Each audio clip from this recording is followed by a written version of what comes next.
Represent the rational number 2/3 -5/2 and 1/1/2 on single number line. हमको ये number एक number line पर रिप्रेजेंट करना है। तो नंबर लाइन होता क्या है कि हमारे पास एक लाइन होती है, ठीक है, जिसमें जीरो मिडिल में होता है, उसके लेफ्ट हैंड साइड में पॉजिटिव नंबर होते हैं, ठीक है, और राइट हैंड साइड में लेफ्ट हैंड साइड में नेगेटिव नंबर होते हैं, और ये सारे नंबर इक्वली डिस्टेंस पे प्लेस्ड होते हैं, और ये इनफाइनाइट तक जाता है, ये भी इनफाइनाइट तक जाता है, इसी को हम नंबर लाइन बोलते हैं, ठीक है। तो अगर हम इतना रखें, इतने पोजीशन को रखें और इसके बाद के सारे नंबर ले लीजिए, नेचुरल नंबर है, और इस पूरे को लेकर बात करें तो ये होल नंबर है। लेकिन इस क्वेश्चन को करने से पहले कुछ बेसिक कॉन्सेप्ट है, वो मैं आपको बताना चाहता हूँ। अगर आपको वो चीज़ नहीं जाननी है तो आप यहाँ से वीडियो स्किप कर सकते हैं, जब सॉल्यूशन मैं कराऊंगा तो आप सॉल्यूशन देख लेना। लेकिन कुछ इंपॉर्टेंट क्वेश्चन जो ओलंपियाड में पूछे जाते हैं, ठीक है, बेसिक है, बहुत ज़्यादा नहीं होता है, और उसके कॉन्सेप्ट को मैं क्लियर कर दूंगा अपने तरीके से, अगर कभी भी कॉन्सेप्ट है तो। जैसे कि देखो मैं क्या क्या अभी डिस्कस करने वाला हूँ कि कोई भी मतलब होल नंबर एक्चुअली क्या होते हैं, नेचुरल नंबर क्या होते हैं, और उसके बाद ये आपको बताऊंगा कि सभी होल नंबर नेचुरल नंबर होते हैं कि नहीं, सभी नेचुरल नंबर होल नंबर होते हैं कि नहीं, ठीक है, इंटीजर्स पूरे होल नंबर होते हैं कि नहीं, सभी इंटीजर्स होल नंबर होते हैं कि नहीं, सभी होल नंबर इंटीजर्स होते हैं कि नहीं, इस तरह के क्वेश्चंस को मैं डिस्कस करने वाला हूँ अभी, ठीक है। तो अब मैं थोड़ा सा उसको समझाता हूँ, उसके बाद बात करता हूँ, ठीक है। तो मान लेते हैं कि हमारे पास अभी अभी हम चलो, तो जिसको नहीं देखना होगा स्किप कर सकता है, तो हम लोग शुरू करते हैं, ठीक है। नेचुरल नंबर क्या होता है उसका डिस्कस करते हैं। अब मान लो हमारे पास ये नंबर लाइन तो इधर है, लेकिन हम नेचुरल नंबर की बात कर रहे हैं, तो हम और किसी नंबर में इस नंबर को डिस्कस करें। चलो, तो नेचुरल नंबर को डिस्कस करने के लिए ना देखो हम कैसे बताते हैं, एक बैग बना लो, इस बैग का नाम है नेचुरल नंबर, ठीक है। अब इस बैग में नेचुरल नंबर है, तो देखो ये सारे नेचुरल नंबर 1 2 3 4 5 6 7 8 9 10 100 से लेकर पूरा इंफिनिटी तक जितने नंबर इसके आगे आएंगे वो सारे क्या है, नेचुरल नंबर। हम क्या करते हैं, इन सारे नेचुरल नंबर को उठाते हैं और इस बैग के अंदर डाल देते हैं, 1 को 2 को 3 को 4 को 5 को 6 को 7 को, ऐसे ऐसे करके इंफिनिटी नंबर जितने भी हैं वो सब हम उठा के इसके अंदर डाल देंगे, यही नेचुरल नंबर होता है, ठीक है। अब देखो सबसे इंपॉर्टेंट, अगर कोई आपसे पूछता है कि 1 नेचुरल नंबर है, हाँ 1 नेचुरल नंबर है, क्योंकि जब आप इस बैग में से 1 को ढूंढोगे तो निकाल पाओगे। कोई पूछेगा 5 नेचुरल नंबर है, हाँ 5 इसमें से निकालोगे इसलिए नेचुरल नंबर। कोई पूछेगा 1000 नेचुरल नंबर है, हाँ इस बैग में से आप 1000 निकाल सकते हो इसलिए नेचुरल नंबर। ये सारी बातें क्लियर है। अब कोई आपसे पूछता है कि ये जो पॉइंट है ये है 1 होल 1/2, ठीक है, 1 होल 1/2, इसका मतलब क्या हुआ कि अब कोई पूछता है 1 होल 1/2 को कैसे लिख सकते हो, ये भी यहाँ मैं सिखा देता हूँ कि अगर 1 होल 1/2 लिखता है, ठीक है, लिखा जाता है, तो आप इसको अगर इसको फ्रैक्शन में बदलना चाहते हो तो इसको फ्रैक्शन में बदलने का तरीका क्या होता है कि ये और ये दोनों चीज़ एक ही हैं, ठीक है, इसके बीच में प्लस लगा दो, या ऐसे लिखो चाहे ऐसे लिखो, ये बात बराबर। मतलब क्या है कि ये 1 है, 1 में प्लस कर दो 1/2, मतलब हम यहाँ खड़े हैं उसमें प्लस 1/2 कर दो तो हम यहाँ के खड़े हो जाएंगे। ये बात क्लियर है कि हम 1 पे खड़े हैं, 1 प्लस 1/2, मतलब विजुलाइज करो 1 पे खड़े हैं, 1 पे प्लस कर दो 1/2, तो इन पूरे को ऐड करोगे तो आप यहाँ खड़े हो जाओगे ना। तो इसलिए आप 1 होल 1/2 को आप इस तरह से भी लिख सकते हो। अब क्या है कि अब सिंपल तरीका इसको सॉल्व करने का, 1 प्लस 1/2 को आपको सॉल्व करने आता है, एडिशन सीखे हैं, यहाँ एलसीएम लोगे 2 होगा, ये 2 आएगा प्लस 1, ये आ जाएगा 3/2। ये बात क्लियर। तो इसका फ्रैक्शन क्या हुआ, ये 3/2 के बराबर है, ठीक है, ये पॉइंट 3/2 के बराबर है, मैं नीचे लिख देता हूँ, ये पॉइंट 3/2 के बराबर है। अब देखो कोई आपसे पूछता है कि क्या 3/2 एक नेचुरल नंबर है, आप इस बैग में से 3/2 को निकाल सकते हो, 3/2 इस बैग में होगा, आप 3/2 को इस बैग से नहीं निकाल सकते, इसलिए ये जो नंबर है वो एक नेचुरल नंबर नहीं है 3/2। इसके बाद अगर आपसे कोई बोले 1.1 कहाँ होगा, आप इसको 10 डिवीजन में डिवाइड कर दो, 10 इक्वल पार्ट्स में, तो 1.1 कहीं यहाँ पे होगा। अब 1.1 आप इसमें से निकाल सकते हो, नहीं निकाल सकते, तो इसका मतलब 1.1 भी एक नेचुरल नंबर नहीं होगा। इस बैग में आपको 1.1 मिलेगा, आप कितना भी ढूंढो 1.1 नहीं मिलेगा आपके पास, ये सारे नंबर। इसका मतलब क्या है कि इसके बीच के, मैं इसको ये सबसे इंपॉर्टेंट चीज़ दिखाना चाहता हूँ कि 1 के बाद सीधा नेचुरल नंबर 2 आता है, 2 के बाद 3 आता है, 3 के बाद 4 आता है, इसके बीच का कोई नंबर नेचुरल नंबर में नहीं आता है। इस बात को बहुत आसानी से समझ लो, ठीक है, ये बात क्लियर हो गया। अब देखो अब हम इसको थोड़ा सा आगे बढ़ाते हैं, ये एक नेचुरल नंबर का बैग बन गया, और ये देखो ये बन गया 0, ठीक है। अब हम होल नंबर की बात करें, 0 से शुरू होता है, 0 1 2 3 4। अब देखो होल नंबर कैसे होगा, ये बैग है, इस बैग में सिर्फ होल नंबर है, ठीक है, इस बैग में सिर्फ होल नंबर है। अब होल नंबर तो होल नंबर 0 शुरू होता है, 0 है 1 है 2 है 3 है 4 है, ऐसे करके इनफाइनाइट नंबर है, ठीक है। तो अब अगर आपसे कोई पूछे कि क्या 3 होल नंबर है, तो देखो इसमें से निकालो 3 निकल जाएगा ना, तो इसका मतलब 3 होल नंबर है, ठीक है। अगर 3 इसमें से निकालो 3 इसमें से निकल जाएगा, मतलब 3 नेचुरल नंबर भी है, 3 होल नंबर भी नेचुरल नंबर। अगर कोई 100 बोलेगा 100 निकालो इस बैग में से, तो 100 आप इसमें से निकाल लोगे ना, निकाल लोगे, इसलिए 100 एक नेचुरल नंबर है, 100 इसमें से निकालो 100 इसमें निकालोगे, इसलिए 100 नेचुरल नंबर। अगर कोई पूछता है कि 0, इंपॉर्टेंट चीज 0 एक होल नंबर है, तो होल नंबर वाले बैग को देखो, हाँ इसमें से अगर आप 0 निकालना चाहो तो 0 इसमें से निकल जाएगा, हाँ क्योंकि 0 नेचुरल नंबर होल नंबर के बैग में, इसलिए 0 एक होल नंबर है। लेकिन 0 को नेचुरल नंबर में से निकालो, ठीक है, नेचुरल नंबर के बैग में से 0 निकालो, कभी निकाल पाओगे नहीं निकाल पाओगे, इसलिए 0 जो है वो नेचुरल नंबर नहीं होता। लेकिन उसके बाद 1 2 3 4 ये सारे क्या है, नेचुरल नंबर है।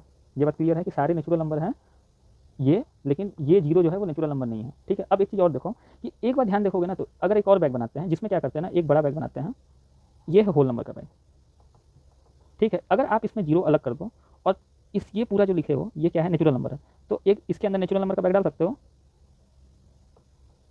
इस बैग को इसके अंदर डाल दो, इस पूरे को निकालो, और निकालोगे तो ये पूरा जैसे 1 से लेकर पूरा निकालोगे तो इस पूरे को पूरा नेचुरल नंबर लिख सकते हो, मैंने नेचुरल नंबर लिखा और 0 यहाँ पे, ये सारा मिलकर होल नंबर बन रहा है ना। अगर आपसे कभी कोई पूछता है कि क्या, अगर आपसे पहला कोई क्वेश्चन पूछता है कि सभी होल नंबर, जितने भी होल नंबर है, पूरे होल नंबर नेचुरल नंबर होते हैं, अगर मान लो पूरे होल नंबर जो है वो पूरे नेचुरल नंबर होते हैं, तो पूरा होल नंबर क्या है, ये पूरा होल नंबर है, और बीच और यहाँ नेचुरल नंबर है, तो पूरे होल नंबर जो है वो नेचुरल नंबर होते नहीं होते, क्योंकि 0 जो है वो नेचुरल नंबर नहीं है। लेकिन अगर आपसे कोई पूछता है कि पूरा नेचुरल नंबर जितने होते हैं वो होल नंबर है, तो देखो आप कोई भी नेचुरल नंबर ले लो, देखो वो होल नंबर के अंदर में है ना, ये होल नंबर है, ये पूरा बड़ा सा, ये सबको होल नंबर बोलते हैं। और किसी भी नेचुरल नंबर को लोगे वो तो आ तो इसी में से रहा है ना। तो देखो ये चीज़ें क्लियर हो गई कि जितने ये चीज़ें क्लियर हो गई कि जो होल नंबर है, सभी होल नंबर, अगर सभी होल नंबर की बात करो, पूरे होल नंबर की बात करो, तो वो सभी होल नंबर जो होते हैं वो नेचुरल नंबर नहीं होते हैं। लेकिन सभी नेचुरल नंबर, सभी जितने ये पूरे नेचुरल नंबर, वो पूरे के पूरे होल नंबर होते हैं। ये बात क्लियर है। सभी होल नंबर नेचुरल नंबर नहीं होते, क्योंकि होल नंबर में जीरो भी आता है। जीरो जो है वो नेचुरल नंबर में नहीं आता है, ठीक है। इसीलिए पूरे होल नंबर नेचुरल नंबर नहीं होता। अगर जीरो नहीं होता होल नंबर में तो पूरे होल नंबर भी नेचुरल नंबर हो जाते हैं। अब इतना ज़्यादा इसको कंफ्यूज नहीं करना। अब चीज़ें देखो मेरे ख्याल से क्लियर हो गई होंगी। अब इसके बाद देखो इंटीजर आता है। अब इंटीजर जो आता है, इंटीजर कुछ इस तरह से होता है, -1, -2, -3, -4। ये बात क्लियर है। तो इंटीजर्स में कुछ नहीं होता। अब ये बैग जो है, अब बहुत आसानी से समझो, और देखो क्लास नहीं ले रहा हूँ इसलिए थोड़ा नॉर्मल नॉर्मल बता दे रहा हूँ। अब हम एक बड़ा सा बैग ले रहे हैं। अब इसमें निगेटिव नंबर्स हैं, ठीक है, इसमें जीरो है और इसमें नेचुरल नंबर भी है, ठीक है। ये नेचुरल नंबर, और इस बैग को बोलोगे तो ये पूरे पूरे होल नंबर है। ये बात क्लियर है। तो अभी क्या है कि ये पूरा बैग बन गया अब इंटीजर का। ये इंटीजर का, ये बड़ा वाला बैग होल नंबर का, जिसमें जीरो नेचुरल नंबर है, उसमें नेगेटिव नंबर, ये सारी चीज़ें मिलकर हम इंटीजर बनाते हैं। और ऐसे ही हम डिफिनेशन बोल दोगे, whole number plus negative number वो इंटीजर हो गया। तो कोई बहुत बड़ी चीज़ें नहीं होती, ठीक है। या फिर आप ऐसे भी लिख सकते हो, इसी बैग को ऐसे बना सकते हो, इसमें नेगेटिव नंबर पूरे हैं, इसमें जीरो है, इसमें नेचुरल नंबर पूरे हैं, ठीक है। ये नेचुरल नंबर जीरो और नेगेटिव काउंटिंग नंबर जो है, इन सबको जोड़ोगे तो ये इंटीजर बन जाएगा। अब देखो इंटीजर बन जाएगा तो उसी तरह देखो इंटीजर्स में क्या होता है, -1 इंटीजर है, -2 इंटीजर है, 3 है, 4 है, लेकिन इंटीजर्स में इनके बीच का कोई वैल्यू नहीं आता है। अगर आप इंटीजर के बैग में से निकालोगे तो इंटीजर्स के नेगेटिव नंबर्स में क्या होता है, -1, 2, 3, 4 ये सब पड़े हुए हैं। जैसे यहाँ पे -1, -2 से तक सब पड़े हुए हैं। तो अगर कोई भी नंबर आपसे कोई पूछता है, पूछ देगा कोई -1/2, -1/2, तो -1/2 यहाँ पे है, तो पूछेगा कोई कि -1/2 इंटीजर्स होता है। अगर आप इस पूरे बैग में से निकालने की कोशिश करो तो जीरो, देखो इसमें से तुम क्या निकाल सकते हो, आप लोग नेचुरल नंबर में से 1, 2, 3 निकाल सकते हो, होल नंबर करोगे तो जीरो निकाल सकते हो, इसमें से -1, -2, -3 निकाल सकते हो, लेकिन -1/2 इसमें से नहीं निकाल सकते हो। तो -1/2 क्या है, -1/2 इंटीजर्स नहीं है, 1 इंटीजर नहीं है। 1/2 अगर आप बात करोगे यहाँ पे, अगर 1/2 की बात करोगे तो वो भी इंटीजर नहीं है। ये बात क्लियर है कि 1/2 आप इस पूरे बैग में से 1/2 नहीं निकाल सकते हो, 0.1 भी नहीं निकाल सकते हो इस बैग में से, तो 0.1 भी इंटीजर नहीं है। तो अब बात पता चला कि ये सारे नंबर इंटीजर्स, इनके बीच के नंबर को आप डिस्कस नहीं कर सकते इन चीज़ों में। तो इन्हीं चीज़ों को इनके बीच के नंबर को स्टडी करने के लिए हमको रेशनल नंबर को पढ़ना पड़ा, ठीक है। तो रेशनल नंबर भी दो तरह के होते हैं। तो ये चीज़ें मेरे को समझानी थी थोड़ी, हो सकता है कि आपको क्लियर हो गया होगा चीज़ें।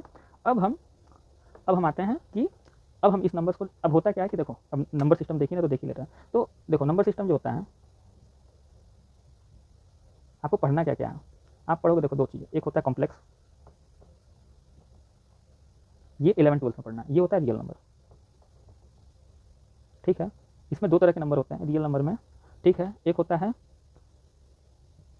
रेशनल नंबर, ठीक है, दूसरा होता है, ठीक है। तो हमको क्या करना है, हमको पहले इसको भी सीखना है, फिर इसको भी सीखना है कि इस रेशनल नंबर को, अब रेशनल नंबर क्या होता है कि उसी नंबर लाइन पे ना, अब देखो एक बात याद है, जितने रियल नंबर होते हैं ये पूरे रियल नंबर, और ये रियल लाइन होता है, ठीक है। जो हम लोग लाइन बनाते हैं ना, ये लाइन जो हम लोग बोलते हैं कि ये नंबर लाइन पर रिप्रेजेंट कर रहा है, तो ये नंबर लाइन जो होता है, अब सीखते जाओ, कॉन्सेप्ट है अब आपके बुक का इंपॉर्टेंट। अब ये जो नंबर, ये लाइन अब बहुत ध्यान से समझना, ये नंबर लाइन पे जीरो है, इसके इधर 1 2 3 शुरू होता है, ठीक है, -1, -2, -3। अभी तक हम लोग इंटीजर्स पढ़े थे, लेकिन अब इनके बीच के नंबर को पढ़ेंगे हम लोग, ठीक है, इनके बीच के नंबर को। तो रेशनल नंबर भी दो तरह का होता है, ठीक है। एक होता है टर्मिनेटिंग,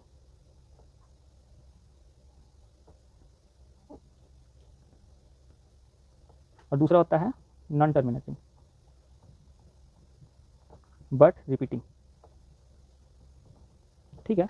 तो अब देखो हम लोग क्या क्या पढ़ना है, ये वाली जो चीज़ है ना, वो स्टार मार्क में आपके बुक में दिया, ये नहीं भी पढ़ोगे तो काम चल जाएगा अभी के समय में, लेकिन ये आपको जानना है, ठीक है। लेकिन मैं ये भी बताऊंगा सारा बताऊंगा। तो जो भी नंबर इनके बीच में रिप्रेजेंट होता है, अब ये जो रियल नंबर है, ठीक है, रियल नंबर जो होता है वो पूरा इस लाइन पर रिप्रेजेंट हो जाता है, ठीक है। तो रेशनल नंबर तो इस पर रिप्रेजेंट होगा ही, ठीक है, रेशनल नंबर इस पर रिप्रेजेंट होगा, इरेशनल भी इसी पर रिप्रेजेंट होगा। और देखो यहाँ से एक बात समझना, अगर रियल नंबर दो पार्ट में बांटे हुए हैं, तो अगर कोई नंबर रेशनल हुआ, ठीक है, तो वो तो इस पर रिप्रेजेंट होगा, कोई नंबर इस पर रिप्रेजेंट हो रहा है, ठीक है, लेकिन वो रेशनल नहीं है, तो वो कैसा नंबर होगा, इरेशनल होगा। मैथ में एक लॉजिक है, या तो कोई स्टेटमेंट ट्रू होता है या फॉल्स होता है, ठीक है। तो वो अगर देखो, या तो वो रेशनल होगा या तो वो इरेशनल होगा।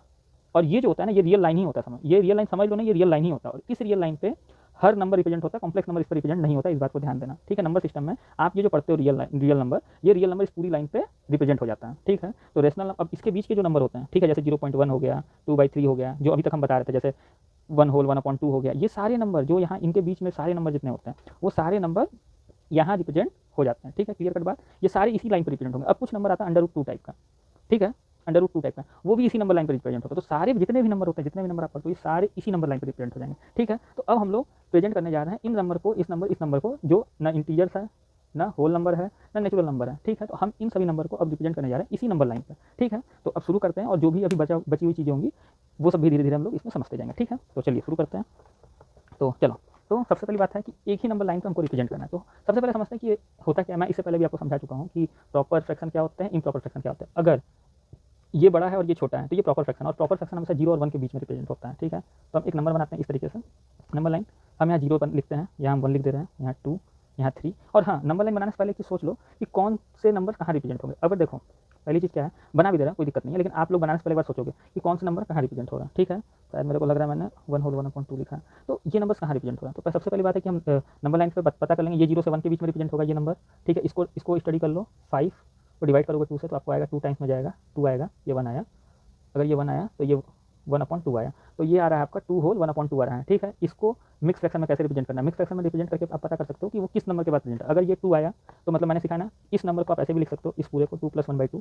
तो 2 यहाँ पे है, 2 से हाफ आ गया कहीं यहाँ पे, तो ये नंबर भी रिप्रेजेंट हो गया कि ये यहाँ पे आ रहा है। अब 1 सॉरी देखो एक चीज़ और ध्यान देना, ये माइनस साइन है, ठीक है। तो इस पूरे के पीछे में माइनस लगा हुआ है, ठीक है। इस पूरे में माइनस लगा, तो माइनस मतलब ये नंबर हमेशा इस साइड रिप्रेजेंट होगा। अब देखो मैंने -1 बना दिया, मैंने -2 बना दिया, ठीक है, और मैंने -3 बना दिया। अब देखो बना दिया, अब होगा क्या कि ये वाला अगर माइनस साइन आ गया तो वो 0 के इधर ही रिप्रेजेंट होगा। आप इसको सॉल्व करो, माइनस साइन नीचे लगा दो, तो 2 होल + 1/2, ठीक है। तो -5/2 आपका यहाँ रिप्रेजेंट होगा, ठीक है। फिर आप इसको भी चेक कर लो, ये कहाँ आएगा। अब देखो इसको मैंने मिक्स फ्रैक्शन बदला, अब मिक्स फ्रैक्शन से फ्रैक्शन बदलो, ये 1 होल 1/2 है, 1 होल 1/2 है, तो 1 के बाद हाफ ज़्यादा यहाँ पे आएगा, ठीक है। ये नंबर तो हम होगा क्या कि हम यहाँ पे इतने में ही इन सभी नंबर को रिप्रेजेंट कर लेंगे, ठीक है। इससे ज़्यादा आगे बनाने की जरूरत नहीं है, ऐसे बना सकते हो 4, ठीक है। तो ये इसलिए थोड़ा सा एनालिसिस करने की जरूरत है कि हम कहाँ तक हमको नंबर लाइन बनाना है, ठीक है। ये चीज़ ये इसलिए है। तो हम अब देखो, अब हम रिप्रेजेंट करते हैं, पहले को उठाते हैं 2/3 को, 2/3 को उठाते हैं, तो ये क्या है, ये एक प्रॉपर फ्रैक्शन है। प्रॉपर फ्रैक्शन है तो न्यूमरेटर 3 है, तो जितना 3 नीचे लिखा होगा हम उतने पार्ट्स में इसको डिवाइड कर देंगे। तो प्रॉपर फ्रैक्शन 0 से 1 के बीच में आता है, तो हम इसको 3 इक्वल पार्ट्स में डिवाइड कर दें, 1 2 3 पार्ट्स में। तो उसमें 2 पार्ट्स लेना है, तो 2 पार्ट्स ये है, ये आ गया 2/3, ठीक है। तो हम पहले वाले को रिप्रेजेंट कर लिए, ये 2/3 रिप्रेजेंट हो गया। अब हमको इसको रिप्रेजेंट करना है 2 होल -5/2 है, तो अब हमको ये रिप्रेजेंट करना है, तो 2 + 1 होल 1/2, तो 2 के बाद +1/2 करना है। तो 2 तो हम गए माइनस में। अब देखो एक बात और ध्यान देना, हमने क्या किया, ये माइनस साइन पूरा बाहर में लगा हुआ है, जैसे देखो ऐसा लिखा हुआ है ना, ये 5/2 है, ये माइनस बाहर में है। तो आप इस अंदर वाले को सॉल्व करोगे तो माइनस वाला साइन बाहर रहेगा, ये आ रहा है 2 होल + 1/2, ठीक है। तो बाहर में माइनस साइन था, अब इस बाहर वाले माइनस को अंदर भेजोगे तो ये क्या बन जाएगा, इसमें माइनस जाएगा तो ये -2 बन जाएगा, और ये -1/2 बन जाएगा। तो -2 जाना और फिर -1/2 जाना, तो -2 गए, फिर -1/2 गए, तो फिर -1/2 गए। तो अब देखो -2 पे तो खड़े हो गए हम, यहाँ -2 पे आ गए। अब क्या करना है कि देखो अब हमको माइनस में और जाना है, माइनस में और कितना जाना है, -1/2 जाना है। तो माइनस में और जाने का मतलब क्या है, सबसे पहले ये देखो कितने पार्ट्स में ब्रेक है, तो 2 पार्ट्स में इसको डिवाइड करो, ठीक है। देखो अगर प्लस होता तो हम देखो एक बात हमेशा याद रखना, नंबर लाइन पर अगर कोई चीज़ प्लस हो रही है, जैसे 1 + 2 लिखे हो, अगर कोई नंबर प्लस हो रहा है तो ये नंबर 1 में +2 करोगे तो हमेशा राइट हैंड साइड में जाओगे। अगर कोई नंबर प्लस करके भी माइनस हो रहा है, ठीक है, अगर ये माइनस हो रहा है मतलब ओवरऑल जो रिजल्टेंट आएगा ये -2 आ रहा है, ठीक है। तो अगर ये 1 पे खड़े हो और ये -2 आ रहा है तो ओवरऑल आपको पीछे साइड में जाना पड़ेगा। इसका मतलब क्या है कि अगर यहाँ -2 लिखा हुआ है, एक बात और समझो, अगर -2 लिखा है उसके बाद में -1/2 लिखा है, तो आप -2 पे तो खड़े हो और माइनस जब कर रहे हो तो हमेशा पीछे की साइड में जाओगे, इस बात को याद रखना। और ये चीज़ें बच्चे गलत करते हैं, क्वेश्चन अभी आगे आएगा उसमें हम डिस्कस करेंगे कि ये चीज़ें बच्चे ज़्यादातर गलत करते हैं कि -2 लिखा और -1/2 है तो आपको पीछे साइड में आना है। अगर माइनस हो रहा है किसी भी नंबर में तो आपको पीछे साइड में आना है, प्लस हो रहा है जैसे मान लो इसी में प्लस कर दिया, तो देखो इसको पूरा सॉल्व करेंगे तो हम आगे की तरफ शिफ्ट हो जाएंगे। जैसे -2 + 1/2 करोगे तो फिर क्या होगा देखना, हम यहाँ आ जाएंगे, देखते जाना भाई। हम इसको सॉल्व करते हैं, ये 2 आया, ये -4 + 1 = -3/2, ठीक है। -3/2 है, अभी आपको नहीं समझ में आ रहा है -3/2, मेरे को समझ में आ रहा है। आप इसको डिवाइड करके देखो, 3 को 2 से माइनस लगा के, तो 1 टाइम्स आएगा 1/2, और बाई माइनस बाहर में था, माइनस बाहर में था, तो ये इतना आ रहा है = माइनस में 1 होल 1/2। तो इसको मैं ऐसे लिख सकता हूँ 1 + 1/2, तो ये -1 पे खड़े हैं, और फिर ये वाला प्लस भी माइनस हो जाएगा क्योंकि ये इसमें और इसमें दोनों में जाएगा, ये कुछ इस तरह से था ना, ये माइनस इसमें जाएगा, ये माइनस इसमें जाएगा, तो ये माइनस माइनस बना, तो -1 -1 देखो हम यहाँ आ गए, ठीक है। तो अगर प्लस करोगे तो इस साइड जाओगे और माइनस करोगे तो इस साइड जाओगे, ये चीज़ मैं समझाना चाहता था जो मेरे ख्याल से क्लियर हो गई, ठीक है। तो अब ये -2 है और -1/2 है, तो -2 पे तो हम खड़े हैं और -1/2 मतलब हम यहाँ पे खड़े हैं, तो ये हो गया -5/2, ये चीज़ें क्लियर हो गई, -5/2 यहाँ है। अब अगला नंबर क्या है, 1 होल 1/2, 1 होल 1/2 का मतलब क्या होता है, 1 होल 1/2 का मतलब, अब ये चीज़ मैं हटा दे रहा हूँ, ठीक है। अब 1 होल 1/2, 1 होल 1/2 का मतलब होता है, आप ऐसे लिख सकते हो सिंप्लिसिटी के लिए, ठीक है। और ये 2 आ गया, ये 2 + 1 = 3/2, 3/2, ठीक है, 3/2 है, कोई मतलब नहीं था। वैसे 1 होल है, 1 होल मतलब आप यहाँ खड़े होगा और उसमें +1/2 करना है, आप डायरेक्ट भी लिख सकते हो, ठीक है। मैंने फ्रैक्शन में बदल दिया है, लेकिन आप इसको देख के डायरेक्ट लिखते हो। 1 का मतलब आप 1 होल है, 1 होल है + 1/2 है, ठीक है। सॉरी थोड़ा सा मैंने आपका समय ज़्यादा बर्बाद कर दिया, ठीक है। तो 1 होल है प्लस 1/2, इसको इस तरह लिख सकते हो, फिर से देख लो, 1 होल 1/2 है, इसको आप 1 प्लस 1/2 लिख सकते हो। तो 1 पे आप खड़े हो जाए और प्लस 1/2 कर दो इसको। अब नीचे 1/2 प्लस करना है तो इसको 2 पार्ट्स में डिवाइड कर दो, इसके आगे जाएगा, 2 पार्ट्स में डिवाइड कर दिया तो हमको 1 पार्ट उसका लेना है। तो ये जो आ रहा है 1 होल 1/2 आ रहा है, ठीक है, जिसको आप ये भी लिख सकते हो, ये इक्वल टू है 3/2 के, ठीक। तो ये हमारा सारे नंबर रिप्रेजेंट हो गए, एक नंबर यहाँ रिप्रेजेंट हो रहा है, एक नंबर यहाँ रिप्रेजेंट हो रहा है, एक नंबर यहाँ रिप्रेजेंट, इसको इसी फॉर्म में लिखना, ये -5/2 है, ठीक है। और तो ये जो है ये पॉइंट्स आंसर है आपके, ठीक है। चलो ये क्लियर हो गया, ये तीनों आपके सॉल्यूशन होगा।